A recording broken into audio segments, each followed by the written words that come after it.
सांस्कृतिक और धार्मिक मान्यताओं का देश भारत, जहां के 12 ज्योतिर्लिंग अपने आप में अनूठे हैं।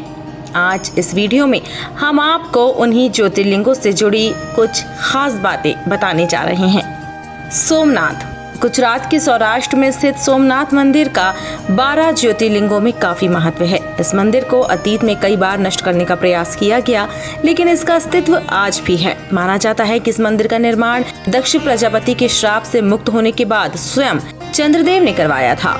इस मंदिर का उल्लेख ऋग्वेद में भी मिलता है।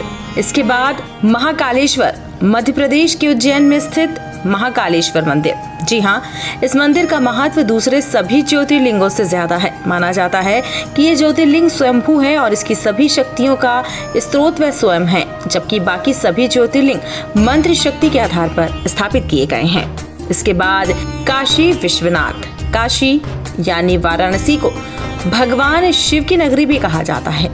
इस शहर में गंगा किनारे स्थित है काशी विश्वनाथ का मंदिर। इस मंदिर के दर्शनों को मोक्षदायी माना जाता है। मान्यता है कि प्रलय काल में भी इस ज्योतिर्लिंग का लौ नहीं होता है और ये जस का तस रहता है। पौराणिक कथाओं में इसे ही सृष्टि का आदि माना गया है, जहाँ भगवान शिव से ब्रह्मा और विष्णु की उत्पत्ति हुई थी। इसके बाद घृणेश्वर।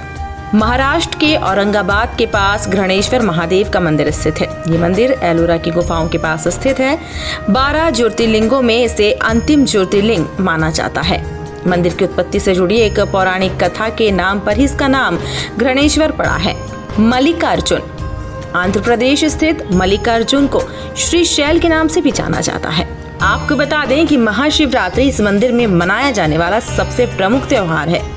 इस मंदिर में भगवान शिव समेत उनकी समस्त परिवार, पार्वती, कार्तिकेय और गणेश का भी वास माना जाता है। इसके बाद आता है ओमकारेश्वर।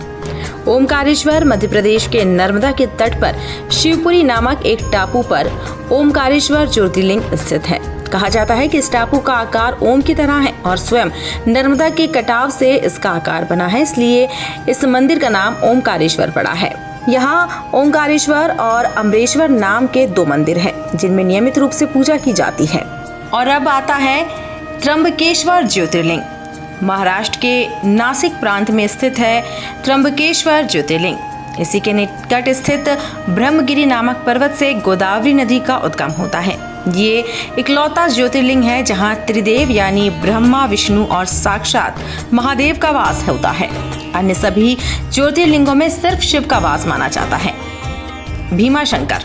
भीमाशंकर ज्योतिर्लिंग महाराष्ट्र के पुणे से करीब 100 किलोमीटर दूर स्थित है। यहाँ स्थित शिवलिंग काफी मोटा है, इसलिए इसे मोटेश्वर महादेव भी कहा जाता है। इसी मंदिर के पास भीमा नामक एक नदी भी बहती है, जो कृष्ण नदी में जाकर मिलती है। इसके बाद केदारनाथ।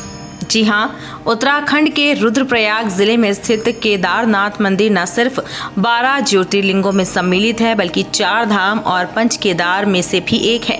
यहाँ के प्रतिकूल जलवायु के कारण इसे अप्रैल से नवंबर माह में ही दर्शन के लिए खोला जाता है। रामेश्वरम ज्योतिर्लिंग। तमिलनाडु के रामनाथपुरम में स्थित रामेश्वरम ज्योतिर्लिंग भी काशी विश्वनाथ जैसी ही मान्यता रखता है। भगवान राम ने लंका पर आक्रमण करने से पहले यहीं पर भगवान शिव की पूजा की थी। वेदनाथ ज्योतिर्लिंग। वेदनाथ ज्योतिर्लिंग झारखंड के देवघर में स्थित है। देवघर यानी देवताओं का घर। यह ज्योतिर्लिंग सिद्ध पीठ है। मान्यता है कि यहाँ मांगी गई मनोकामना पूर्ण होती है। यहीं पर शिव के अनन्य भक्त रावण ने उनकी आराधना की थी और उन्हें प्रसन्न करने के लिए अपने 9 सिरों की आहुति दी थी। और अब अंत में नागेश्वर ज्योतिर्लिंग। गुजरात में द्वारिका प्रांत में स्थित है नागेश्वर ज्योतिर्लिंग। इस ज्योतिर्लिंग की शास्त्रों में बड़ी महिमा बताई गई है। कहा जाता है कि जो भी इस ज्योतिर्लिंग की उत्पत्ति और महत्व की कथा सुनेगा, वह मोक्ष को प्राप्त होगा।